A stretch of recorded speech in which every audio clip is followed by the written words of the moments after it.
everyone. My name is Alice Gong, and we are here today at the historic Hawthorne Barn with artist and educator and wonderful human, Chanel Thervil. Yeah, woo! We're about to get started, and she will show you the things she's been working on all week here as a part of our residencies. We would also love for you to visit our website at 20summers.org, sign up for our newsletter, follow us on Instagram, and we have a brand new outdoor concert series happening, and the tickets are selling quickly, so if you can make it, go get your tickets today. Now here's Chanel. Hey, hello folks. As Alice said, my name is Chanel. I'm an artist. I'm an educator. I'm a great cheesecake baker. Pre-COVID, I was a great hugger. And currently, I'm one of the artists in residence here at 20 Summers.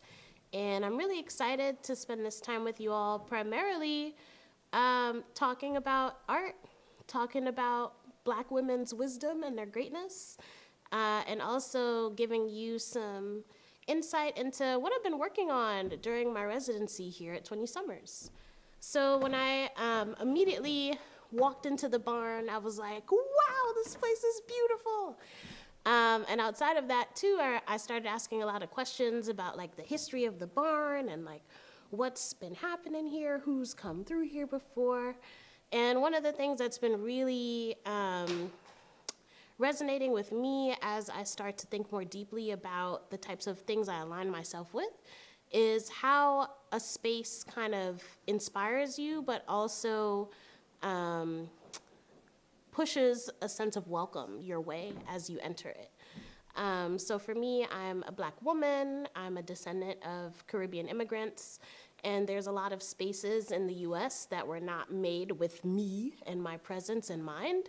And I think one of the things that's really exciting about being here at 20 Summers in this barn, primarily amongst this legacy of white male creatives who have done all these great things here, is to find that every person I meet, all of the staff I encounter, and everywhere I turn, folks are greeting me with a sense of welcome. So that's really beautiful.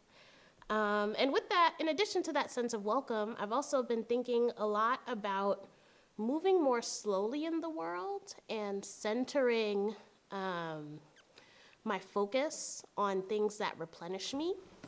So I would say typically a lot of what people are excited about in terms of my work that is out in the public. I've done a number of public art projects that include murals and installations and social practice work and portraits. And I'd say one of the mediums that I use a lot tend to be wood, and I do a lot of little bit of carpentry mixed into using wood to paint on and collage on and to kind of alter in all these really interesting ways.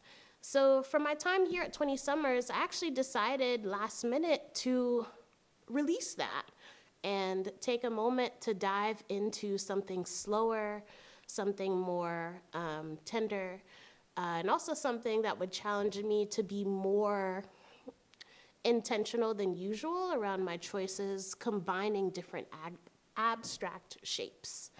So instead of using wood, today I'll be showcasing the works that I've been making using fabric, paper, thread, markers, and crayons that have been really exciting to me. But before I show off the magic, the hidden work here, I want to talk a little bit about some of the things that have been inspiring my thinking and what I've been making.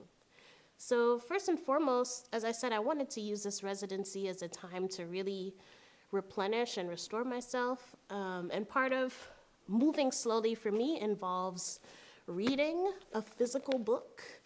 I spend a lot of time on my computer and on my devices, like doing a lot of admin associated with my art and answering emails.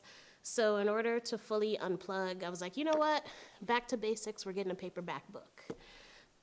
So in thinking about what I wanted to do and focus on thematically while I was here, the biggest thing that rang out to me was, all right, if I think about things that are replenishing, where does my brain go?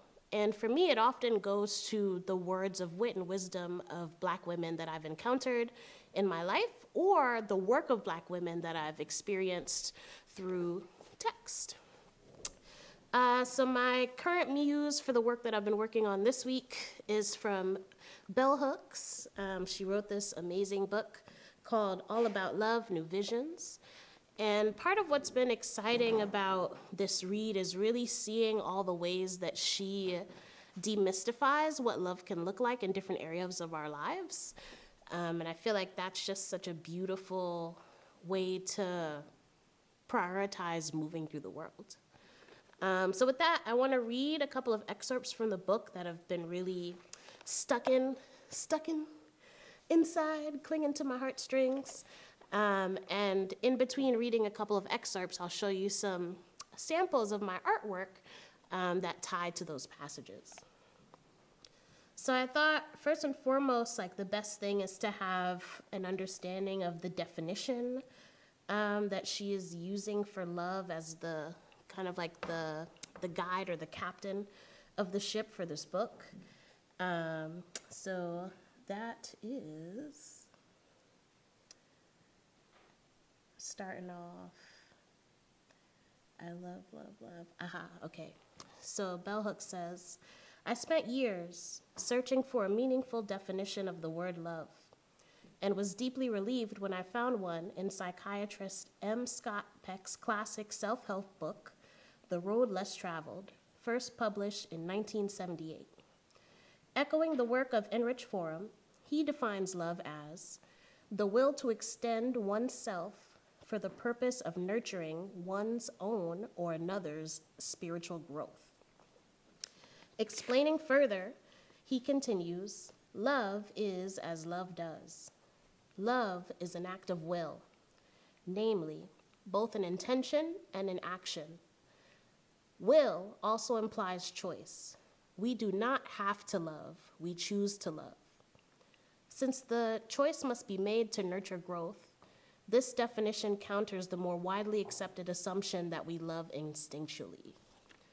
So this has been a real like word or a sermon to me, partially because I'm currently in love, hey to the handsome person I'm with, but also because, again, as an artist, as an educator who works with all kinds of people from all walks of life, and as someone who is continuing to navigate, as you are too, the after effects of COVID-19 and the pandemic that's actively happening in our world, there are so many ways that so many parts of us internally have been shaken up.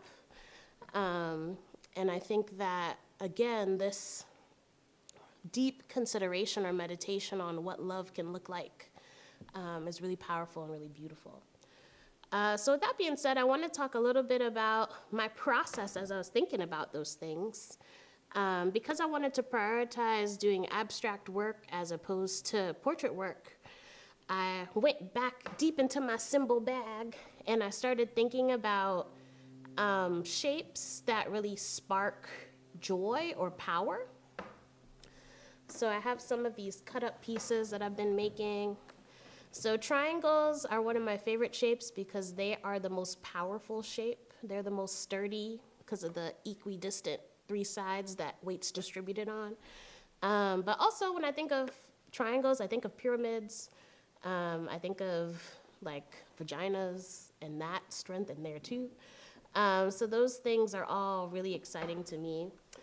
I'm also very big on textural exploration as well.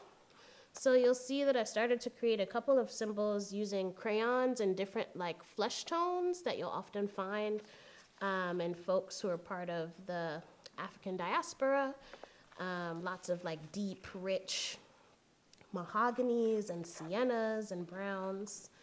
And when you do these kind of like strokes of crayon on Yupo paper, what's really cool is that the texture of the Yupo paper tends to be like very smooth and slick, but the crayon really has this awesome quality of like grittiness.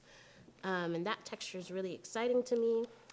And then as someone who's a painter by trade, I also couldn't help but do some brushstroke action. So I used a little bit of watercolor, and then I just started to do some very swift brushstrokes. And what I like about doing this technique is that there's variety in the marks that get made. So there's like these really clunky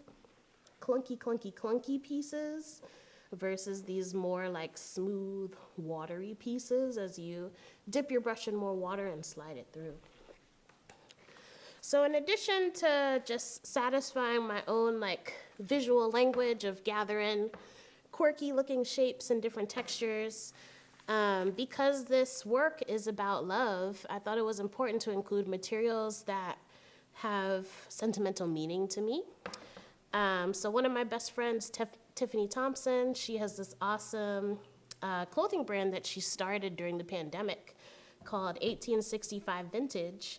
And she was kind enough to give me some fabric scraps from her like apparel after she like designed all the goodness. So I also feel like in addition to thinking about these shapes and symbols, I have a little bit of my friend's love with me as I travel to new places. So with that on the mind, I want to start to unveil a little bit of the work now, y'all. Gonna start to take some of the drapes off here so you can get in on the action. Oh, yeah. But yeah, ultimately, when I was making this work, I was thinking a lot about what love can look like through the lens of pleasure and joy. Because I feel like that is something that doesn't often get associated with love. I think for me personally, all of the things that I've heard around love seem very much tied to like intangible feelings and partial obligation. And also maybe like this, like, we don't really know what love is, but we're gonna go with it because it feels kind of good right now. And while I think all of that can be great, I think that there can be a playfulness to love and also a playfulness in the pursuit of pleasure and joy. And I think that that's something that I like capturing in all of my work. I'd say aesthetically, I'm always into like vibrant colors, bright shapes, things that look a little graphic. And I really like the push and pull between things that are more two-dimensional or flat versus things that are more 3D and like taken all over the space. So even as you like come across here and see some of the contours of the ribbon, into the sweatshirt, into the felt, into these papers, there are all of these like dips and grooves and curves. So it's almost like a little jungle gym of love, which I think is pretty cool. But yeah, I think when I'm in the zone or in the hum of my like creative process, while it does feel for me very peaceful, there's also a sense that like my brain is moving faster than my body sometimes, where I'm like, ooh, what about my head? In my head, I'm like, this color there, and that color there, and that color there. And my hands are just trying to keep up. They're like, we'll get there. We'll put all the pieces together. But yeah, in general, I think what's exciting about working in abstraction is being able to build your own puzzle to create a beautiful image. But yeah, when I think about love that is joyful and love that prioritizes pleasure, I envision something like this: bright colors, a variety of textures, all kinds of symbols and shapes. And again, more specifically, like thinking about the way that I move through the world as a Black woman, like gotta have the melanin in there, you know, with some flesh tones. But yeah, I think in general, I've been trying to find more ways to live a life that looks like it's filled with love. And Bell Hooks has this really amazing passage about what commitment to a love ethic can look like. So I want to read that to y'all, because I thought that that was really beautiful too.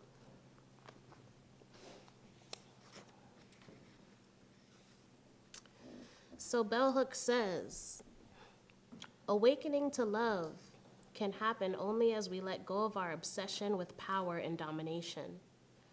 Culturally, all spheres of American life, politics, religion, the workplace, domestic households, intimate relations, should and could have as their foundation a love ethic. The underlying values of a culture and its ethics shape and inform the way we speak and act. A love ethic presupposes that everyone has the right to be free, to live fully and well. To bring a love ethic to every dimension of our lives, our society would need to embrace change. At the end of The Art of Loving, Enrich Forum affirms that the important and radical changes are necessary if love is to become a social and not a highly individualistic, marginal phenomenon. Individuals who choose to love can and do alter our lives in ways that honor the primary focus of a love ethic.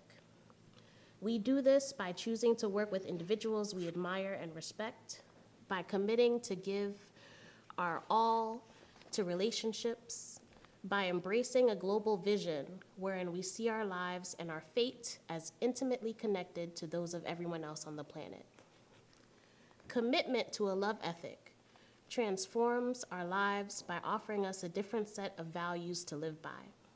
In large and small ways, we make choices based on a belief that honesty, openness, and personal integrity need to be expressed in public and private decisions. I choose to move to a small city so I could live in the same area as a family, even though it was not as culturally desirable as the place I'd left.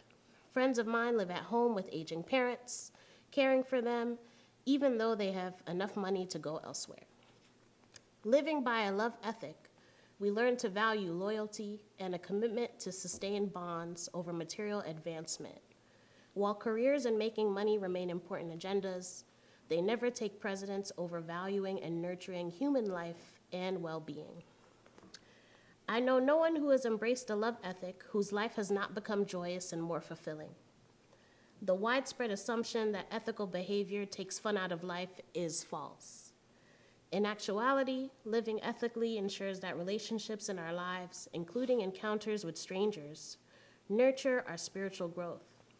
Behaving unethically with no thought to the consequences of our actions is a bit like eating tons of junk food. While it may taste good, in the end, the body's never really adequately nourished and remains in a constant state of lack and longing. Our souls feel this lack when we act unethically, behaving in ways that diminish our spirits and dehumanize others. So yeah, just got super deep on you. But also, again, like being a person, I think I've had a lot of these meditations on love really ingrained or on top of mind for me recently because I just finished a project with the Museum of Fine Arts where I worked with kids. And a big finding I had in doing all of these workshops and art making with children is that there are so many ways that the pandemic has been impacting them. And there are so many observations they have and so many emotions that they have around it too. And they're in a chapter of life where they have less agency and language than us adults do, right? So having those workshops and talking to kids about patterns in a work of art that reminded them of a headscarf an aunt wore that got deported, or talking to them about a picture in a collage that reminded them of their cat and the softness of the fur of their cat.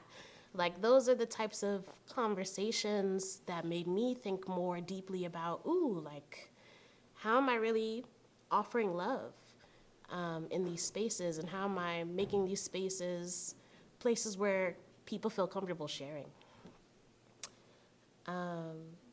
So I think additionally, in continuing to prioritize love in the heart, mind, soul, that whole alignment of this body thing we got going. When I go to make my artwork, I'm just spending a lot of time leaning into my intuition and really allowing the colors and the flow and the composition to be improvisational, almost like a good jazz song, All the pieces get thrown in, and it just makes sense once it's together.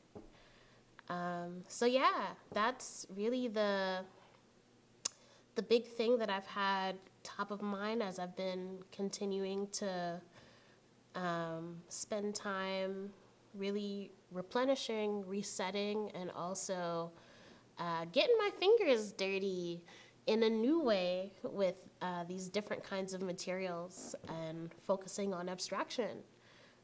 It's been a really nice change of pace to have all the action happening here. Yeah, and I feel like, again, I've taken a lot of inspiration, not just in lessons about love, of how to love better through Black women, but also inspiration around just trying to thrive, trying to survive, but also trying to honor the spirits of others. So yeah, super jazzed to open it up now for questions. If people have questions, either about my work or about, things that they want to ask. What's burning for folks? So I have a question. Yeah, what's your question? Are you, clearly this phase of your work is influenced by bell hooks and by, the emotion of love, and you look back at other periods or other works that you've done and ascribe specific emotional content to those as well?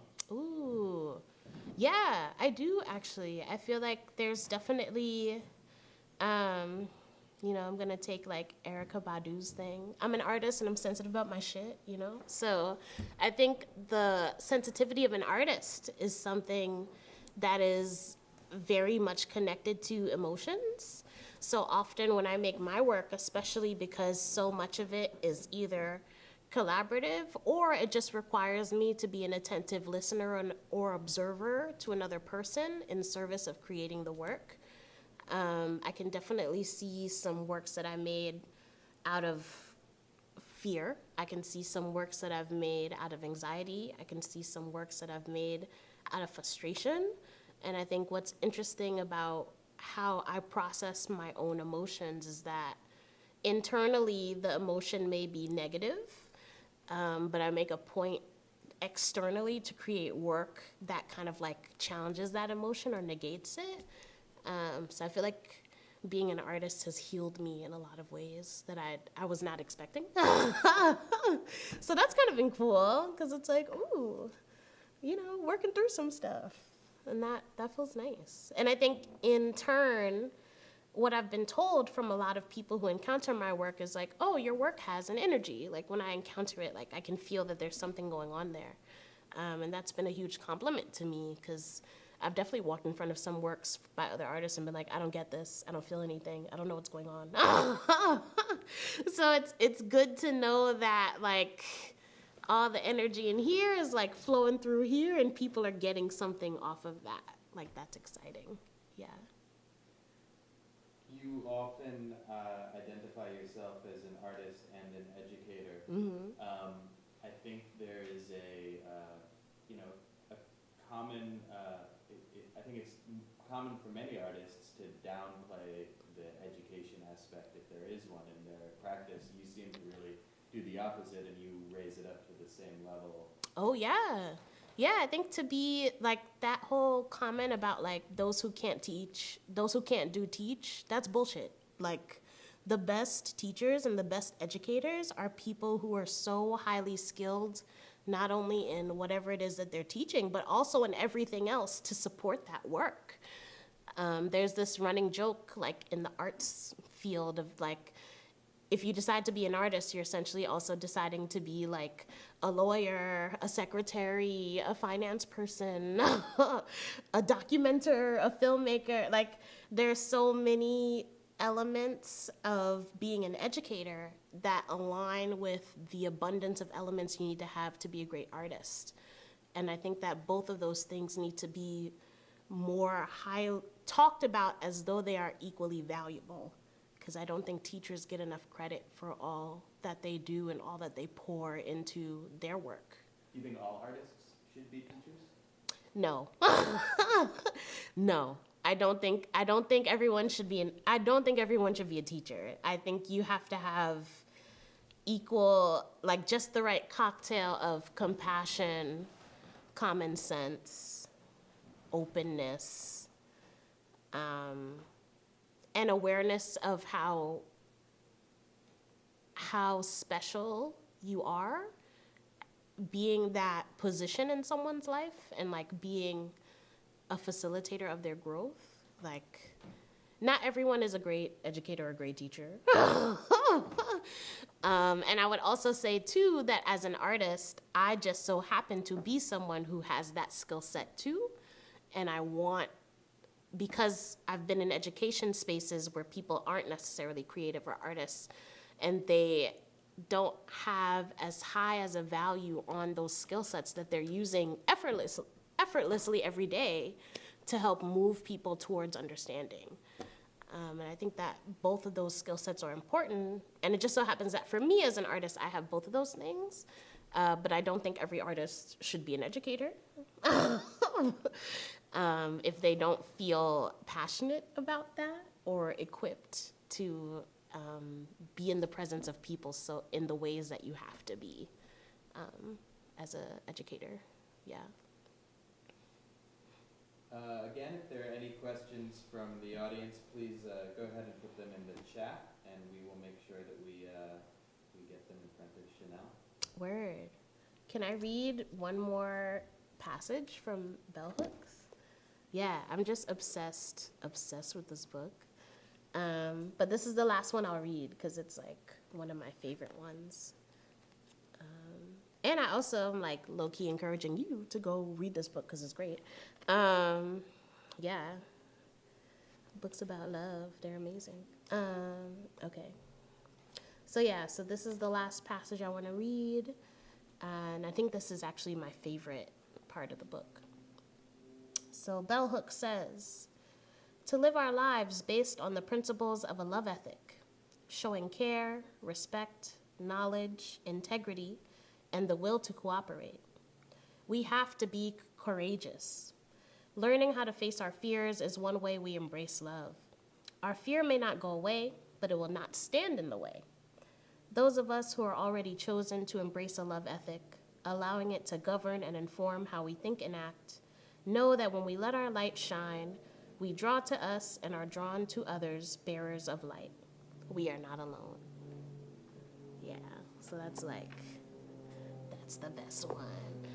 Or more so my favorite one. I'm like, yeah, there are other people out there doing the love ethic thing, making efforts. Yeah. It really seems like a really great way to wrap it up. Hey. Thank you so much, Chanel, for being with us. Yeah, happy to hang and read and show off this great artwork I've had the chance to make here. This has been cool. Yes. Join us for things.